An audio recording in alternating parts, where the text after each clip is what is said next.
Al chile. Mis amigos, soy Bebe Yamel. Bienvenidos a su chile favorito. Aquí las noticias o te enchilan o te dejan picado. Y yo le agradezco mucho a nuestros dos invitados, al licenciado Roberto Bravo. De verdad, muchas gracias porque nos está aquí acompañando. ¿Cómo estás, licenciado? Buenas noches. ¿Qué tal? Muy buenas noches a ti y al auditorio que nos escucha. Pues un gusto aquí pues compartir con ustedes. Muchísimas gracias. Es experto en derecho laboral, así que vamos a tener la parte laboral cubierta. Y también le agradezco ampliamente a un amigo que ya también conocen por acá, al profesor José Ignacio de LACEN UNAM. ¿Cómo está, mi querido José Ignacio? Muy buenas noches. Meme, muchas gracias por la invitación.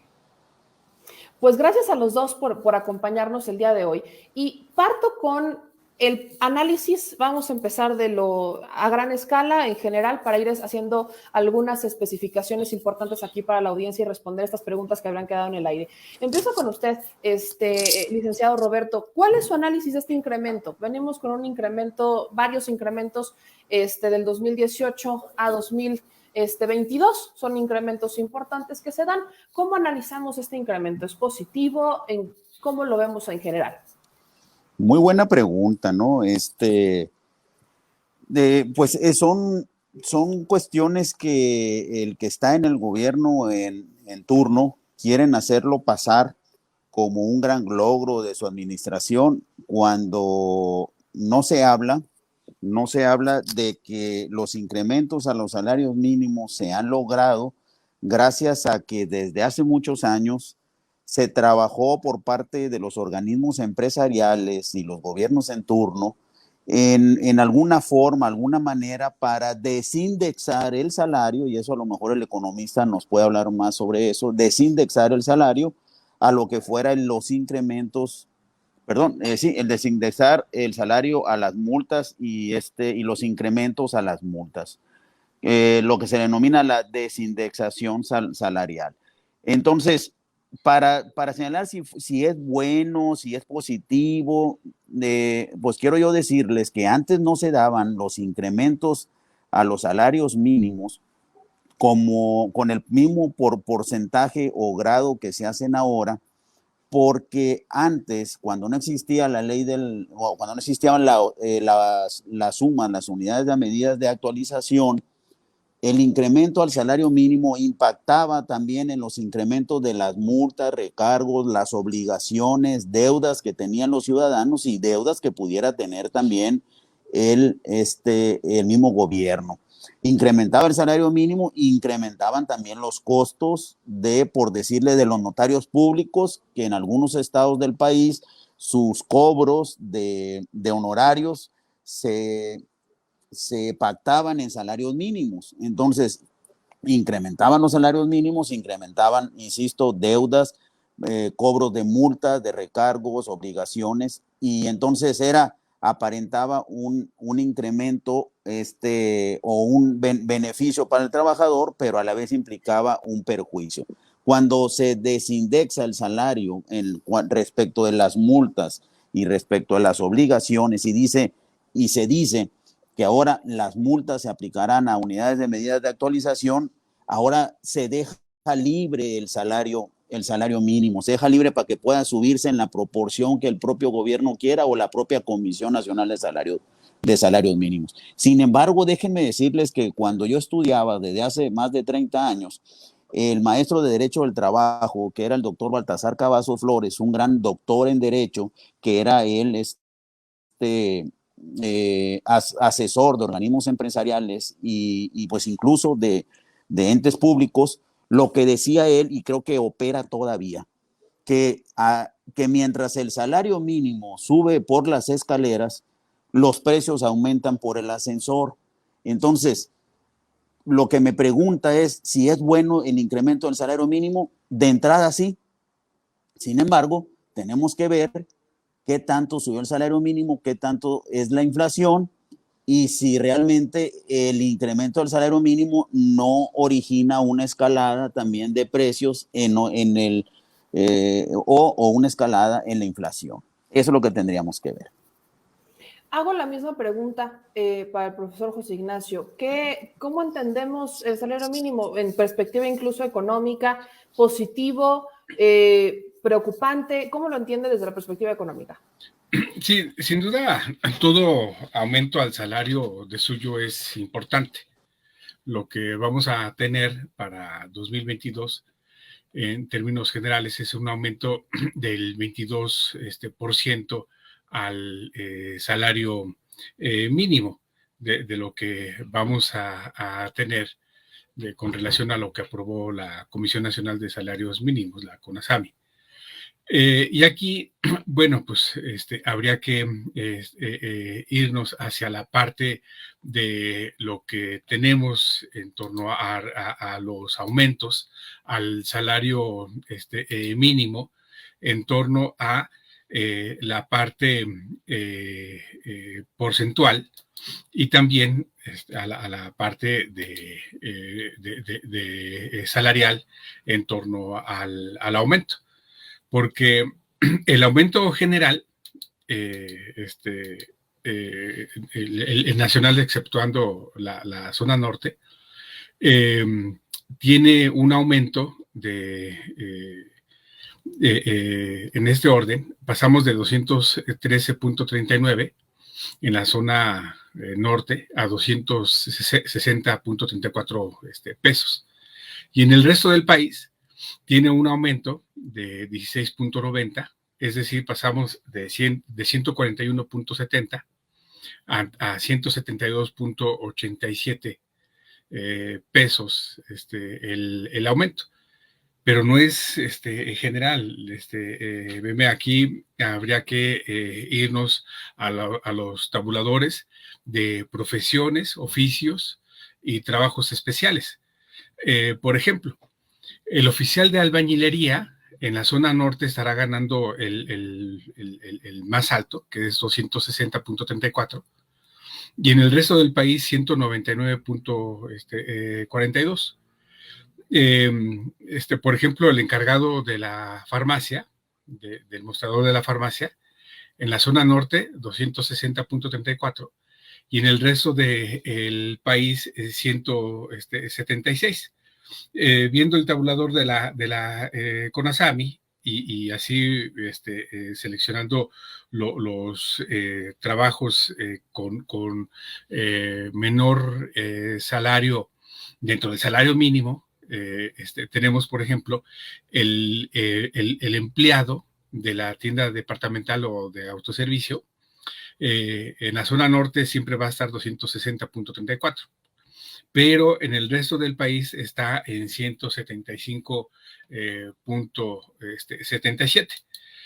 Retomando el dicho del presidente López Obrador, a la secretaria del Trabajo le hace falta recorrer las calles, meme. A la secretaria del Trabajo hay que decirle que salga de su burbuja, porque hace una terrible declaración de que con este aumento al salario mínimo, ahora se alcanza para comprar 6.52 kilos de tortilla. Hay un municipio, y eso hay que decírselo a la Secretaría del Trabajo, que se llama Coachapa el Grande, en Guerrero, donde es el municipio más pobre del país. Allí, meme, el kilo de tortillas cuesta 23 pesos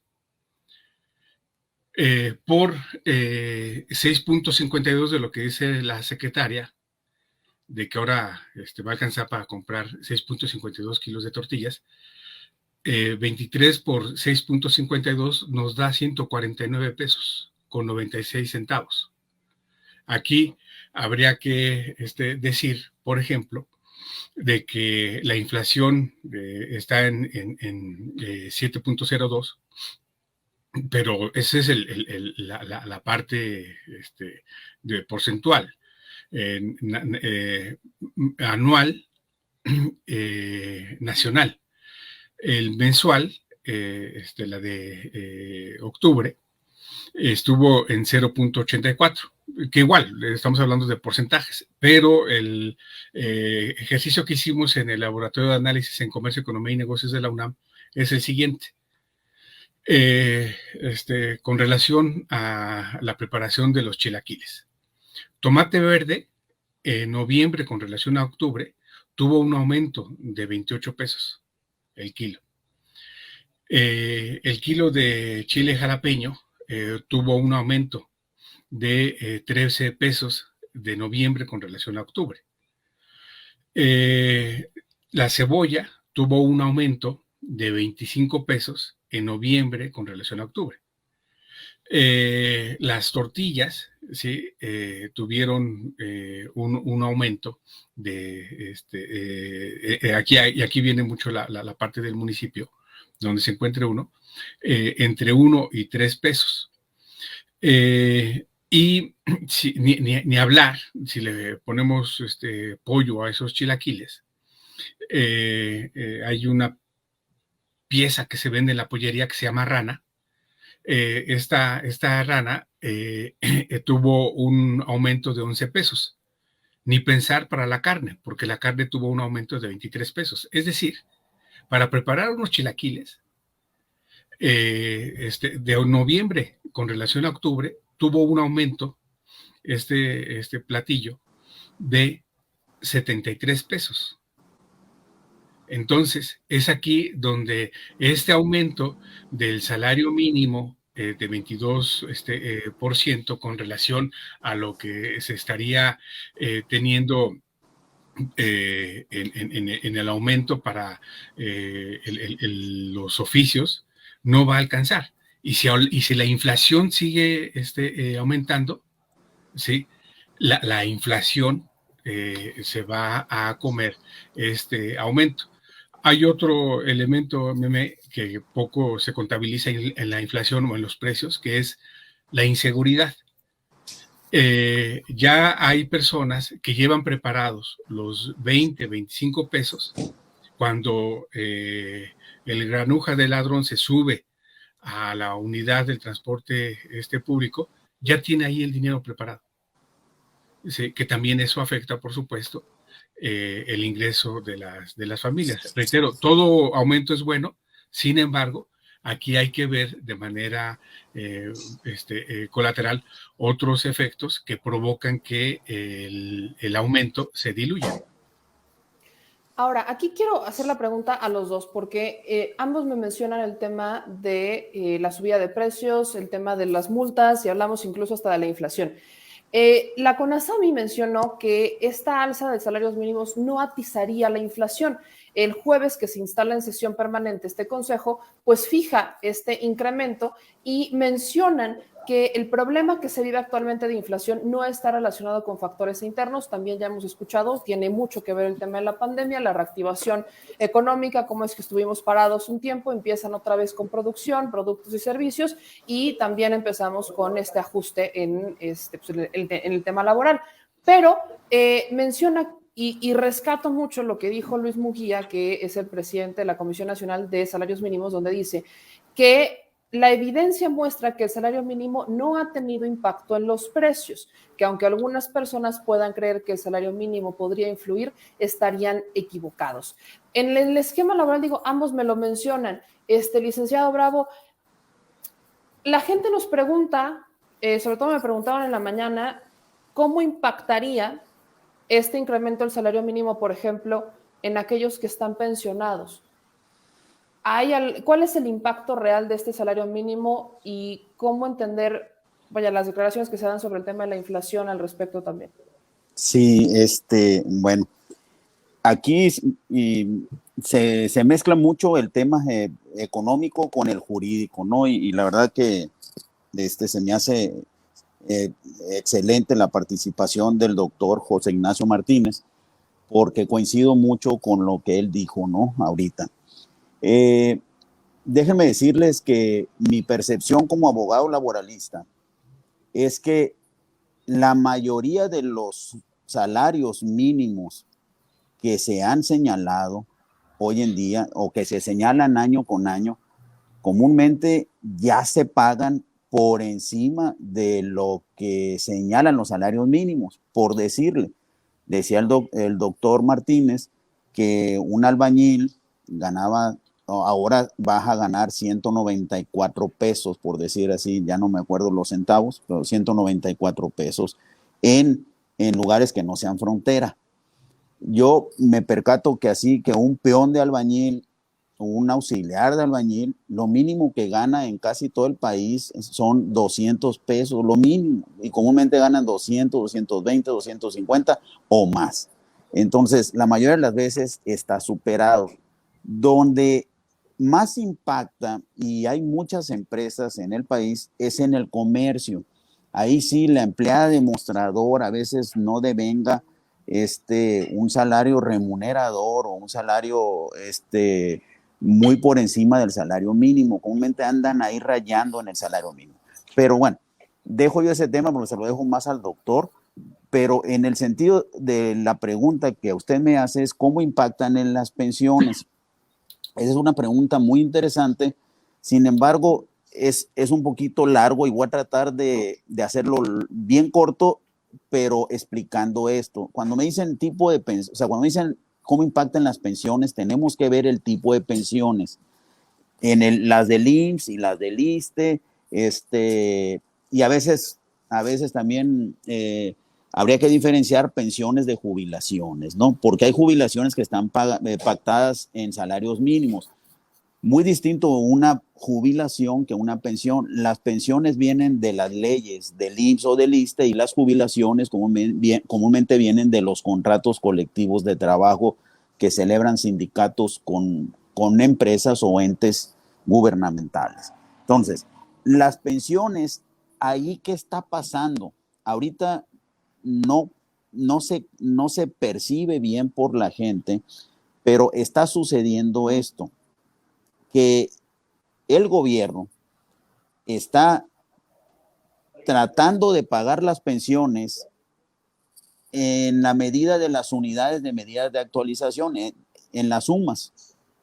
No está queriendo pagar a razón de salario mínimo, ¿sí? Sino que precisamente está diciendo no puedo indexar, no puedo relacionar el salario mínimo con el pago de las pensiones y trata de pagar las pensiones a lo que es las sumas. Existe una jurisprudencia de la Suprema Corte de Justicia en la segunda sala que habla que las pensiones del ISSSTE estarán topadas a 10 sumas. Para mí, por más que venga de la Suprema Corte de Justicia en la segunda sala, es un hecho erróneo, porque lo dice el artículo 123 constitucional que las sumas no deben de servir de base para el cálculo de prestaciones laborales y en este caso una pensión es una prestación laboral. Y sin embargo, si nos vamos a lo que es el IMSS está topando la cotización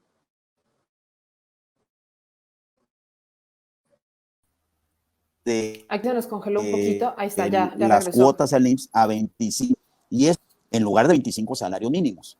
Eso significa que puede haber personas que ganen más de 25 UMAS al mes o diarias y no van a poder optar por una pensión mayor a 25 UMAS porque resulta ser que está topando el Seguro Social, la cotización al IMSS a 25 UMAS, ¿sí? Entonces, cuando debe ser a 25 salarios mínimos. Entonces, creo que eso ahí está mal y debe de ser a 25 salarios mínimos lo que lo deberían de topar. Entonces, en pensiones, de alguna manera sí está afectando y el gobierno está topando aún más. Y debería deliberar de dejar eso a salarios mínimos, ¿sí? Entonces, no sé si contesté a su pregunta en ese sentido. Queda esta parte clara, ¿no? El tema de las sumas y el salario mínimo, pero quisiera que lo hiciéramos todavía menos técnico, porque la gente, obviamente con estos términos de UMA, salario mínimo, la gente me pregunta, y creo que la pregunta es muy clara. Pues entonces, ¿cuál es la respuesta? Porque dicen si el salario mínimo, si el incremento del salario mínimo, y es lo que está entendiendo, y quiero leer lo que nos están diciendo aquí al final la audiencia, si al final el salario mínimo incrementarlo no sirve de nada, entonces que se quedara igual el salario mínimo.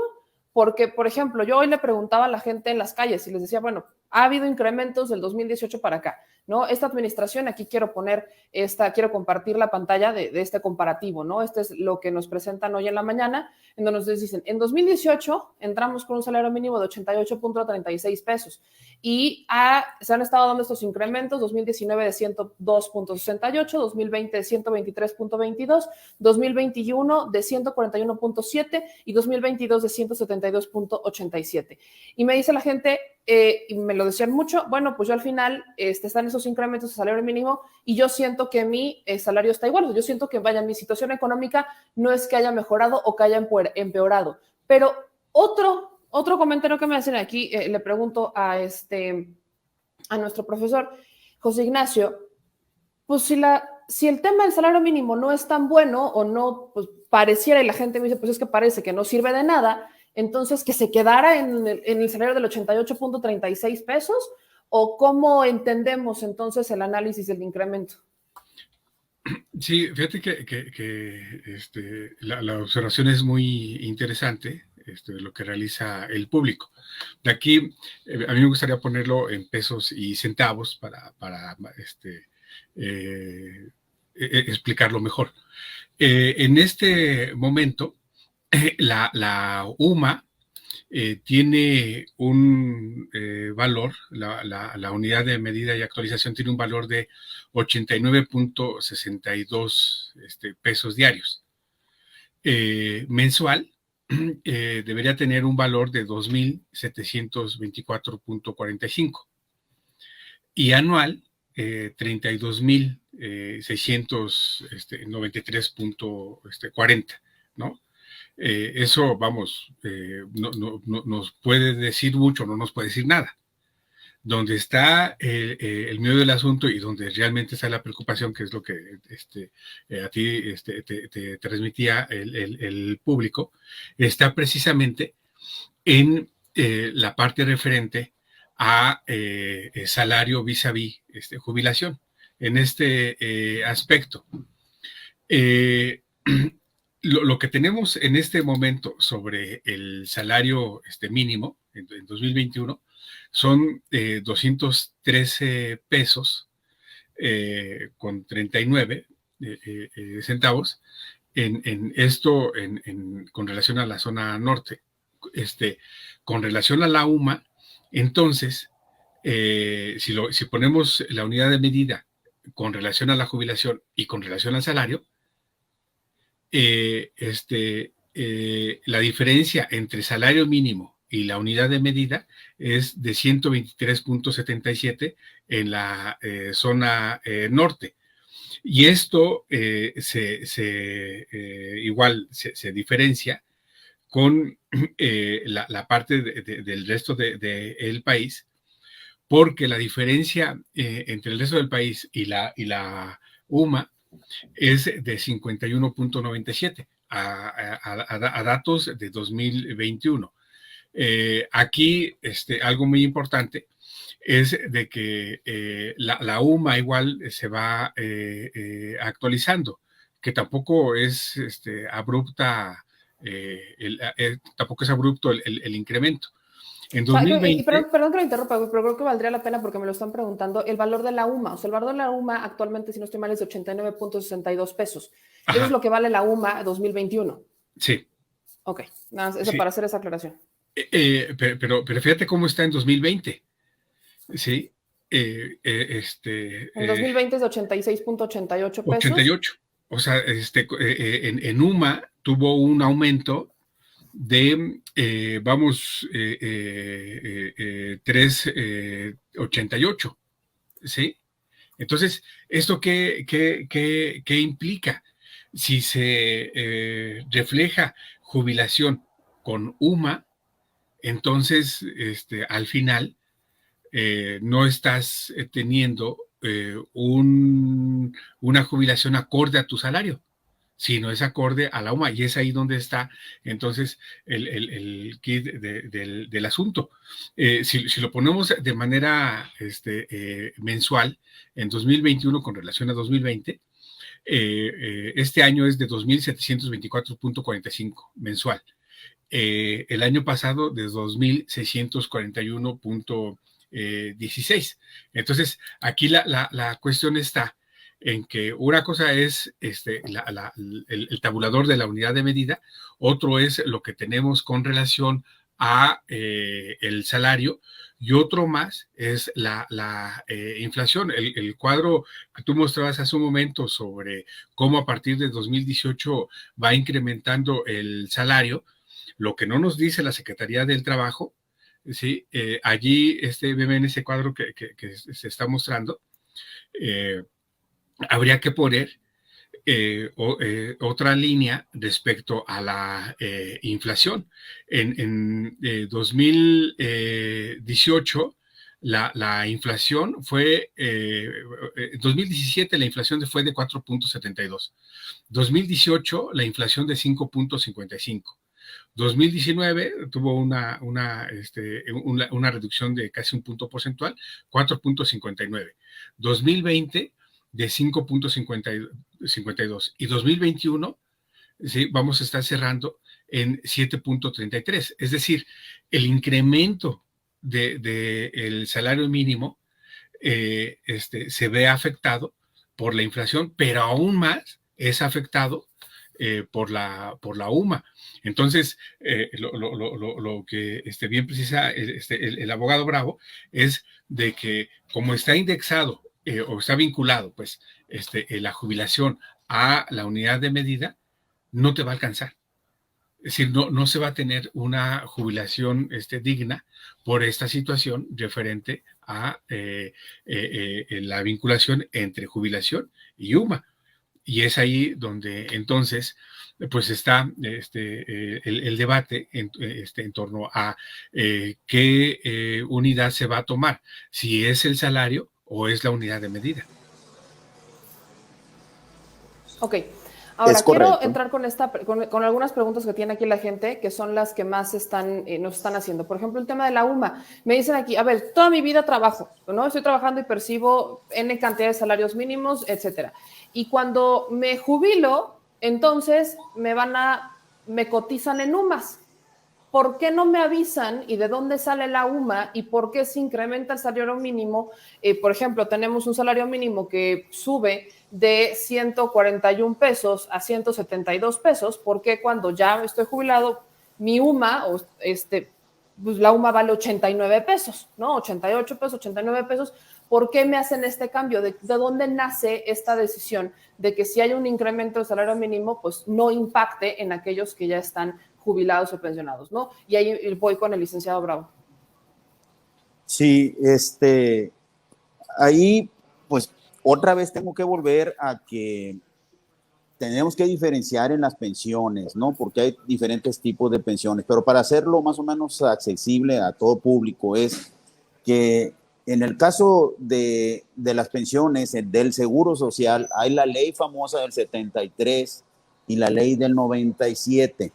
Ahí yo tengo que decirles que los que se pensionen con la ley del 97 en una cuantía, la cuantía mínima, que es como decir un salario mínimo, sí le va a servir que el salario mínimo vaya aumentando porque su pensión aumentará conforme aumente el salario mínimo. O sea, los que se pensionen o se jubilen con la ley del 97, que apenas empiezan a jubilarse eso, ¿no?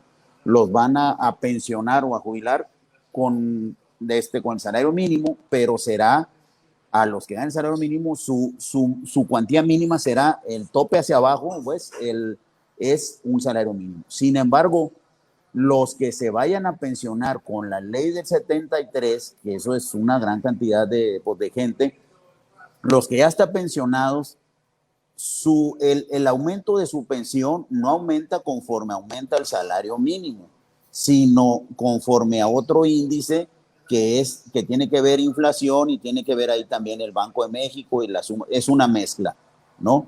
Entonces, a los que ya tienen pensión no les va ni a beneficiar ni a subir el hecho de que aumente el salario mínimo.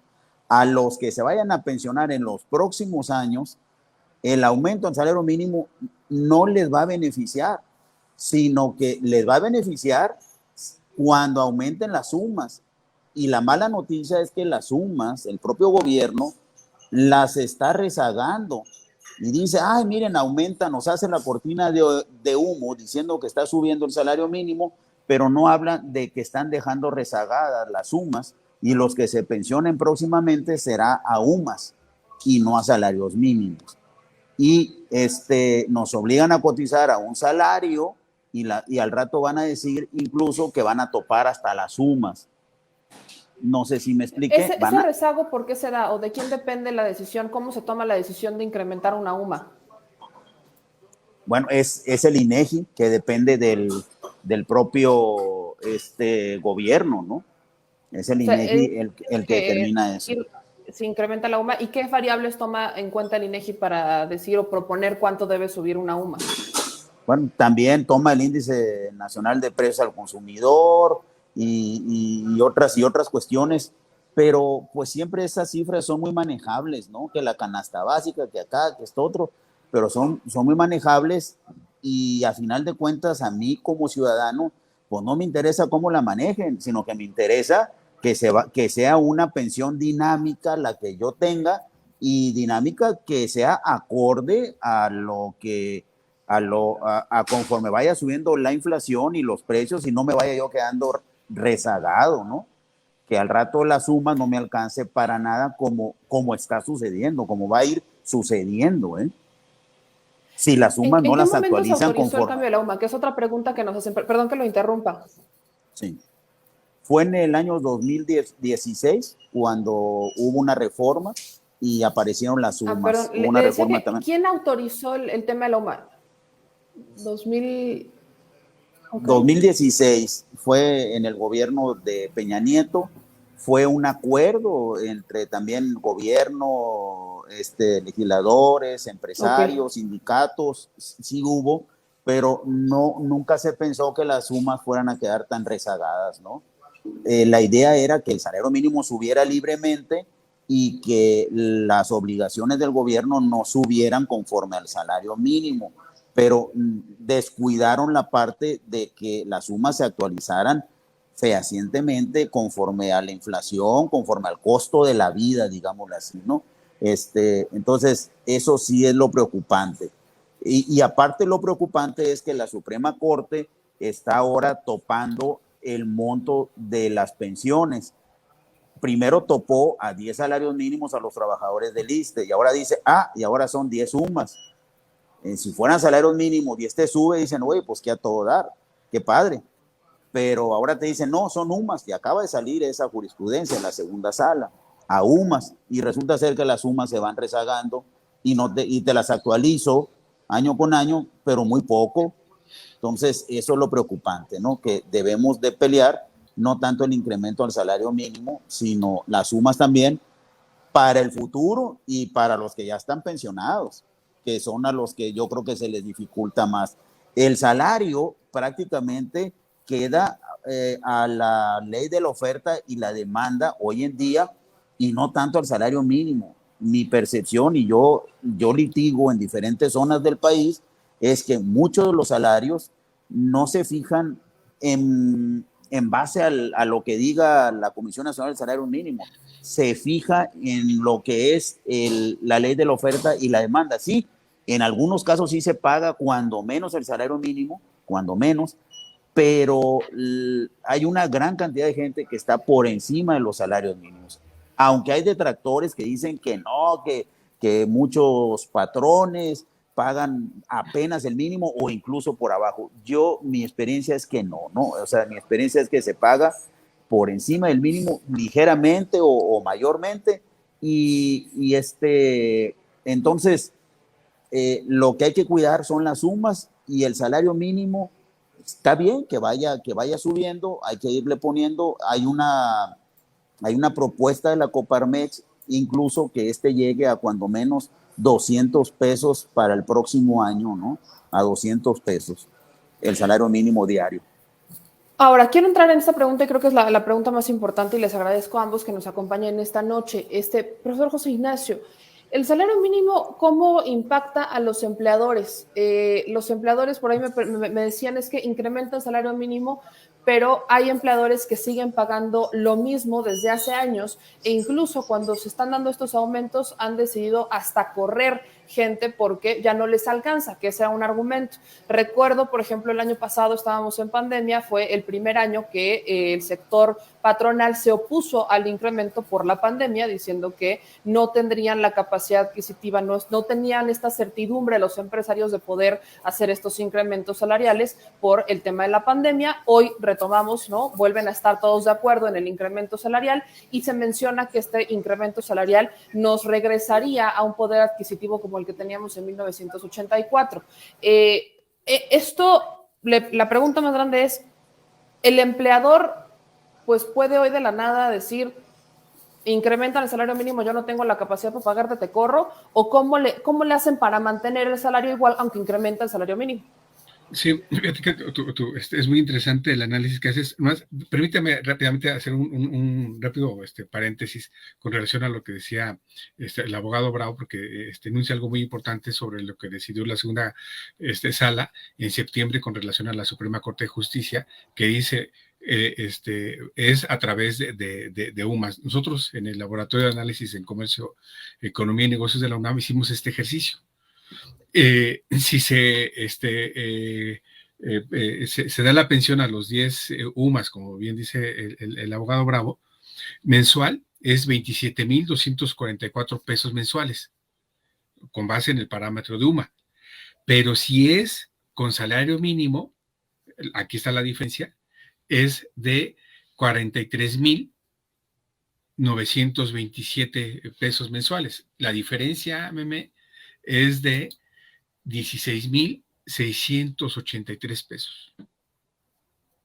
Esa es la diferencia entre jubilarte con salario mínimo o jubilarte con UMAS. Reitero, la diferencia es de 16,683 pesos. Es decir, cuando ya la persona está en el final de su vida laboral, pues lo que menos se quiere es precisamente jubilarse por esta situación que se tiene con la diferencia. Bien señala el abogado Bravo en el sentido de que hay que pugnar porque incremente el UMA de cara a la jubilación.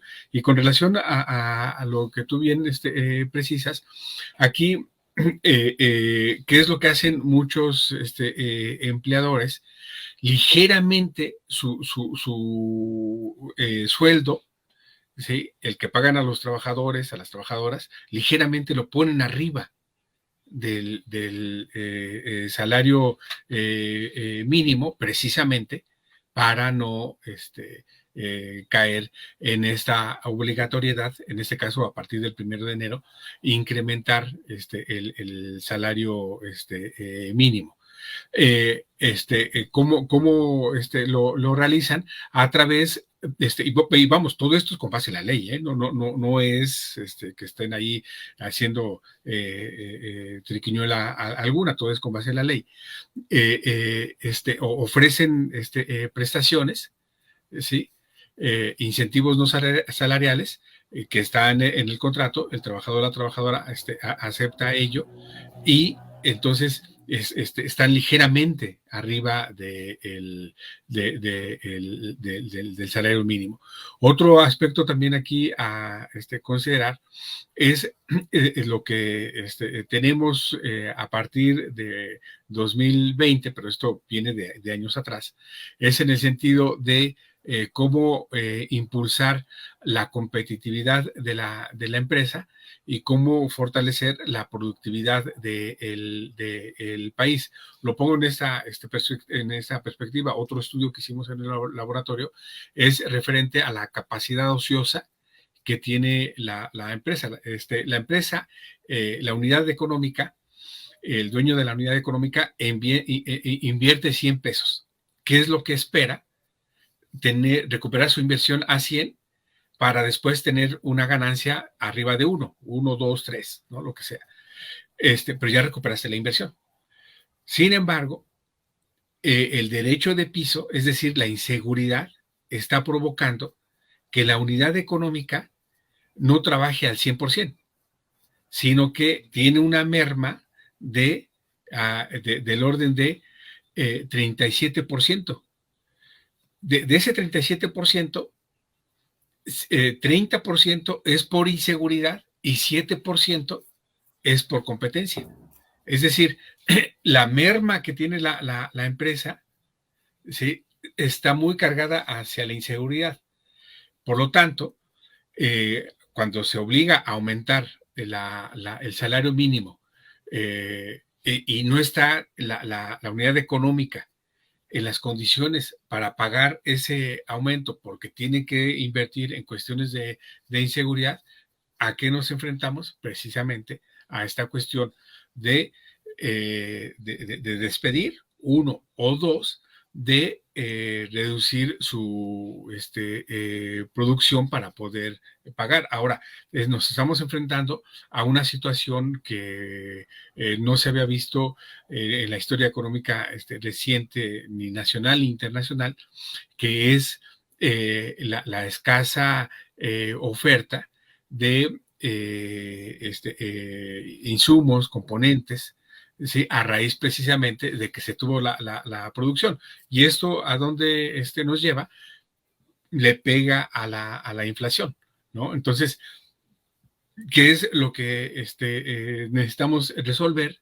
En primera instancia, es lo que nosotros le denominamos blindar a la producción, es decir, ofrecer mayor seguridad.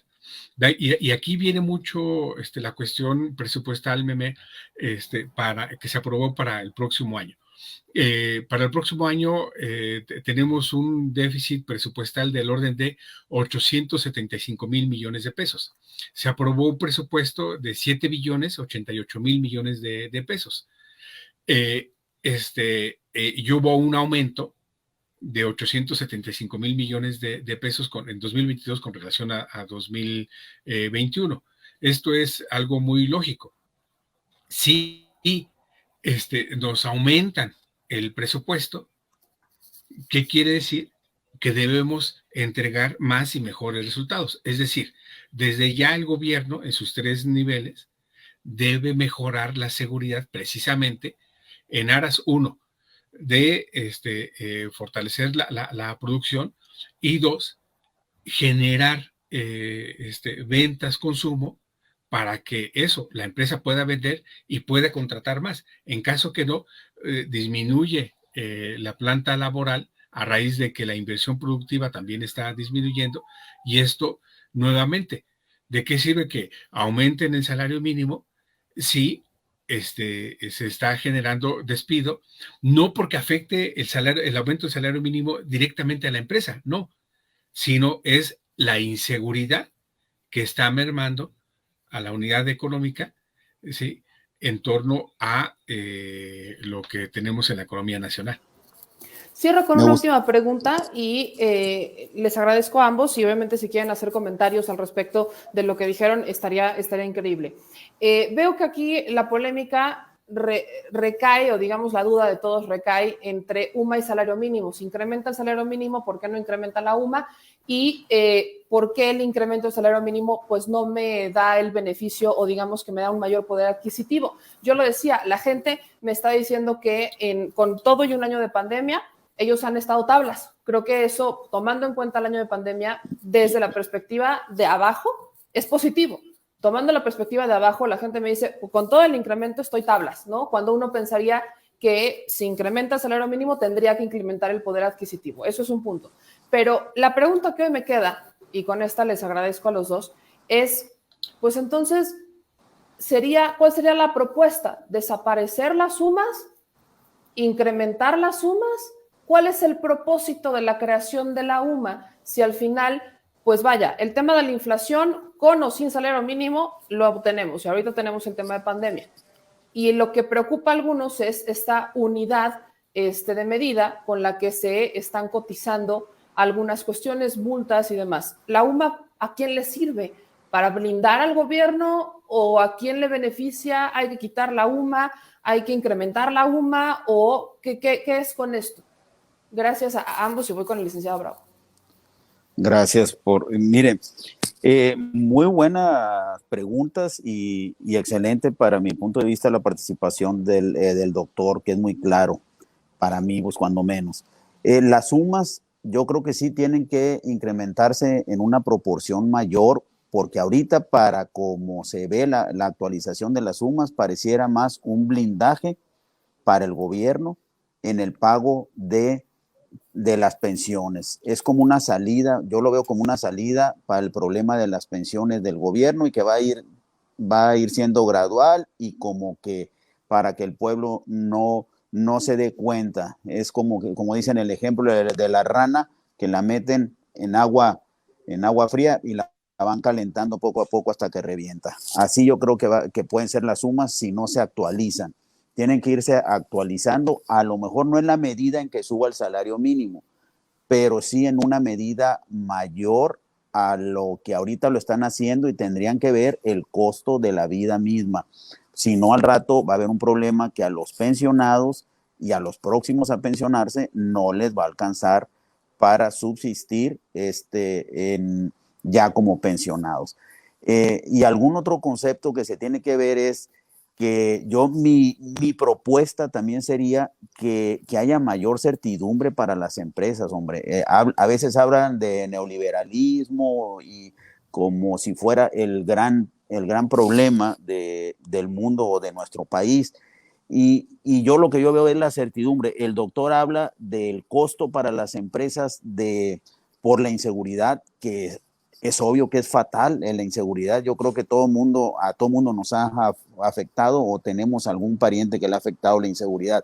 Pero hay otros costos a las empresas, como es cuestiones de tramitología. Alguna vez yo oí que eran miles de millones de pesos que año con año los empresarios tienen que gastar por cuestiones de tramitología, por el tiempo que tardan en aperturar una empresa, en pagar impuestos, en pagar a lo mejor hasta las tenencias de los carros. Y además agreguemos la incertidumbre que están generando ciertas políticas económicas. Pongo el caso de toda la regulación en el tema de la subcontratación, que ha impactado mucho en el tema de la construcción. Entonces, ¿por qué ha impactado? Porque hay gente que dice, bueno, yo tengo unos terrenos, pero no sé construir, pues voy a subcontratar a un empresario o a un ingeniero que me haga la construcción de casas o de un edificio, y se vuelve un problema, se vuelve un mayor costo por la tramitología, y a veces determinan no formalizando ese negocio de la construcción por todo lo que el gobierno nos dice de la subcontratación, y que trata a los empresarios como criminales y subcontratas porque está prohibido, salvo en unos ciertos casos. Entonces, por último, yo les diría, mi propuesta es esa. Y hay otra propuesta también que implica otro costo. Cuando un patrón quiere separar a un trabajador porque es improductivo o porque robó o porque X determina, para no echar yo a un trabajador, ¿sí? Tiene un costo también para el patrón. Y aparte el patrón, no se ha hablado tampoco sobre esto, es un tema que se puede hablar más adelante, es que a partir de los próximos años al patrón le van a ir subiendo los costos de las cuotas hacia el seguro social, van a ir subiendo hasta llegar al 15% casi para dentro de unos años. Entonces va a aumentar el costo para un patrón, y muchas veces ese costo de cuotas hacia el IMSS no se ve reflejado en un mejor servicio en salud para el trabajador. Entonces, una propuesta es que suban las sumas, y otra es que el propio gobierno asuma ciertos costos que tiene hoy el patrón, como es la liquidación de los trabajadores mediante un seguro de desempleo, y que a lo mejor quiten las juntas de conciliación y los tribunales laborales. ¿Cuánto se gastan en eso? Mejor que el gobierno diga lo que me gasto en la administración o impartición de justicia laboral por despidos, mejor lo gasto en lo que es un seguro de desempleo para los trabajadores, como hay en otros países. Profesor José Ignacio, ¿qué opina de esto? Creo que son temas que hemos platicado mucho. Sí, sin duda el debate, la controversia, la inconformidad, digamos, está en haber puesto la jubilación en UMAS, ¿no? Por lo que comentaba en su momento, la enorme diferencia de jubilarte con UMAS, de jubilarte en el salario mínimo. Y tiene un doble sesgo si se aumentan las sumas. ¿Por qué? Porque una de las cuestiones de haber creado las sumas es quitar que ciertos servicios, ciertos trámites estuvieran con relación al salario mínimo, y esto provocaba que el salario siempre se contuviera abajo de 3%. Entonces, si ponemos las sumas con relación a los servicios, encontramos, por ejemplo, de que hay ciertos trámites, ciertos servicios que están vinculados a las sumas, y al momento de incrementar las sumas, esto también va a aumentar. Por ejemplo, el pago de multas, impuestos, trámites gubernamentales, prestaciones sociales, como la cuestión de la jubilación, montos crediticios, que alguien del público comentaba algo ahí al respecto, las tasas de interés a créditos hipotecarios, becas, ¿sí? Están, entre otros, están vinculados a UMAS. Por lo tanto, si incrementan las sumas, ¿sí? Estos servicios, por supuesto que también van a aumentar, ¿no? Entonces, ahí habría que buscar la forma en que pudiera aumentar el bono del retiro en torno a la jubilación con relación a los aumentos de los servicios de los créditos en torno a UMAS, porque esa es la otra cuestión. Si aumenta la UMA, beneficia a la jubilación, pero si aumenta la UMA, está también aumentando una serie de trámites, de servicios que por supuesto le estarían pegando a quien tiene el salario mínimo, y esto por supuesto que estaría afectando su ingreso. Pues yo les agradezco a ambos, les agradezco mucho que pudieran compartir con nosotros, y bueno, licenciado Roberto Bravo, que tenga una excelente noche, y le agradezco de nuevo que pudiera compartir con nosotros, y también al profesor José Ignacio Martínez, de verdad, muchísimas gracias.